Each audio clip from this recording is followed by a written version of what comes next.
ఇంకెవరికి ఏ భారం లేదనుకుంటా. దయచేసి పిల్లలందరూ కాళ్ళు ఉండకూడదు. దయచేసి పిల్లలందరూ కూర్చోవాలి.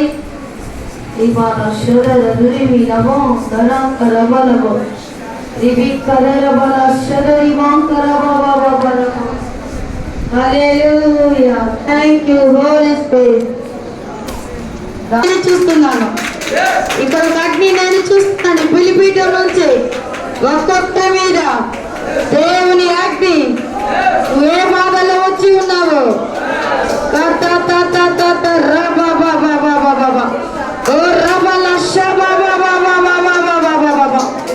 అది నా ఆత్మ చల్లారిపోయింది. ఇదిగో నా అగ్ని నేను మండిస్తున్నాను అంటున్నాడు ఆయన. ఆయన అగ్ని మీ శిరస్సుల మీద, మీ మీద నీ నోరు విరివిగా తెలు, నీ నోరు విరివిగా తెలు.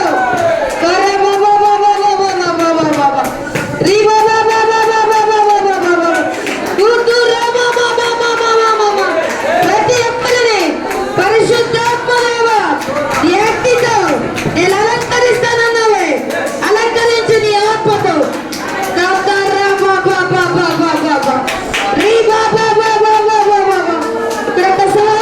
చూపిస్తున్నాడు. నాకు నీ అగ్ని కావాలి, నేను చూడాలి, నీ మహిమ నాకు చూపించగలుగుతున్నావు. ఇదిగో నా కుమారి నీ విశ్వాసాన్ని రక్షించింది.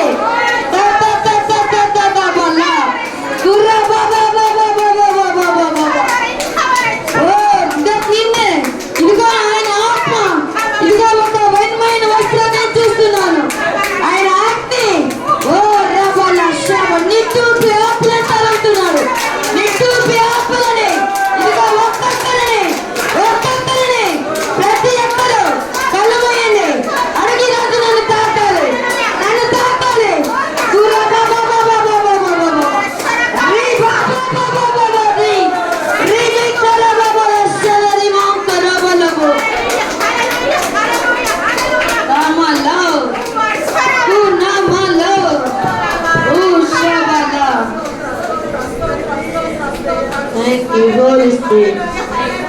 ఇక్కడ అనేక మందిని పరిశుద్ధాత్మదేవుడు గర్భఫలము లేక పూయబడిన గర్భాలు ఎప్పత్తని నామములో ఇదిగో నేను తెరుస్తున్నాను అంటున్నాడు ఆయన.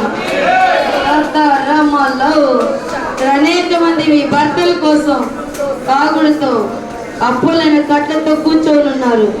పరిశుద్ధాత్మ దేవుడు చెప్తున్నాడు, ఆ గాడిద కట్లు ఎలా నేను విప్పాను, నీ భర్త కట్టు నేను విప్పుతాను అంటున్నాడు.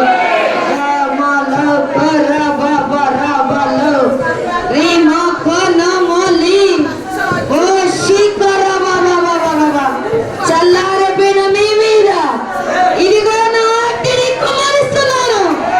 ఇదిగో నా అగ్ని అనేక మీద ఆకులు చల్లారిపోయినాయి.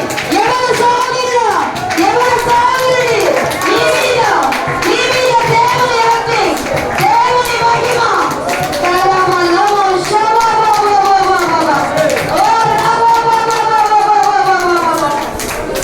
Thank you, Holy Spirit. పరిశుద్ధాత్మదేవ, ఈ మధ్యకాల మందు ఎక్కడో పుట్టి ఎక్కడో పెరిగి ఇక్కడకు ఈరోజు నిలబెట్టిన మీ కృప కొరకు, దయ కొరకు వందనాలు, స్తోత్రాలు. మా జీవితంలో నీ కార్యాలు ఊహించలేము, నీ కృపలు ఊహించలేము ప్రభా. పరిశుద్ధులు నియమించిన మందిరంలో దేని పనికిరాని నన్ను, గాలి పాత్రని, అందరి చేత విసర్జింపబడిన నన్ను ఈ బలమైన ప్రేమ ఇచ్చినందుకు కూడా స్తోత్రాలు. ఈ వాక్యంతో నాతో మాతో మాట్లాడు, నీ నేర్పించు ప్రభా. స్వరాన్ని చేతికి అప్పగిస్తున్నాం. ఏస్తున్నామంలో అడిగి వేడుకుంటున్నాం తండ్రి, ఆమేన్.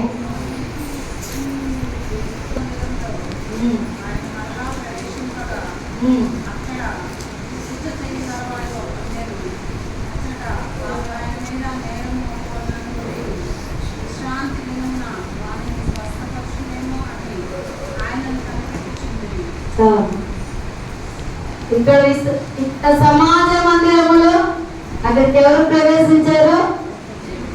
మళ్ళీ బైబిల్ చూడండి. ప్రతి ఒక్కరు సమాజ మందిరంలో అక్కడ ఎవరు ప్రవేశించారు?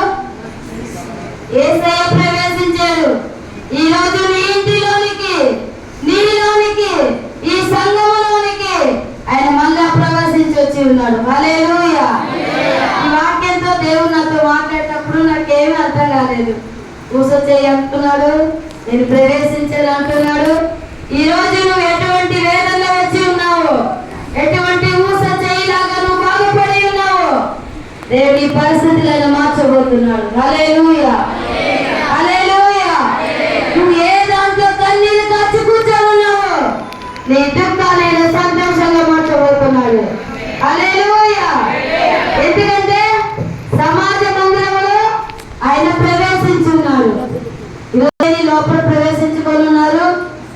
ఎంతమంది ఆయనతో సంచరించి ఉన్నారు, ఎంతమంది ఆయనతో మాట్లాడుతున్నారు. సమాజ మందిరంలో యేసయ్య ప్రవేశించాడంట. ఇంత ఆయన ప్రవేశించాలని ఆశపడుతున్నాడు. హల్లెలూయా. అసలు నేను అమ్మోళ్ళ ఇంటికి వద్దామని ఇటు వచ్చాను. అతను దేవుడు మనలో వచ్చేటప్పుడు అన్నాను, అక్క చెప్పింది రేపు వాక్యం చెప్పాలి, ప్రేర్ చేయండి అక్క అనేది. అక్క దేవుడు మిమ్మల్ని వాడుతారు ఎక్కువ అనేది. ఆమె పోయేది నువ్వు కూడా పోతావు అన్నాడు దేవుడు. నేను ఎందుకు అమరావతి ఎందుకు పోతాను, గుంటూరుకి విజయవాడనే పని ఉంది, నేను వేరే దగ్గరికి వెళ్ళి ప్రేయర్ పెట్టాలి. దేవుడు మనతో ప్రవేశిస్తే, ఆయన మనతో ఉంటే వాళ్ళు ఎక్కడికైనా తీసుకెళ్ళే సమర్థుడు. దేవునితో ప్రవేశించాలి, దేవునితో నడవాలి. సమాజ మందిరం వచ్చినట్టుగా ఆయన కూడా నీతో పాటు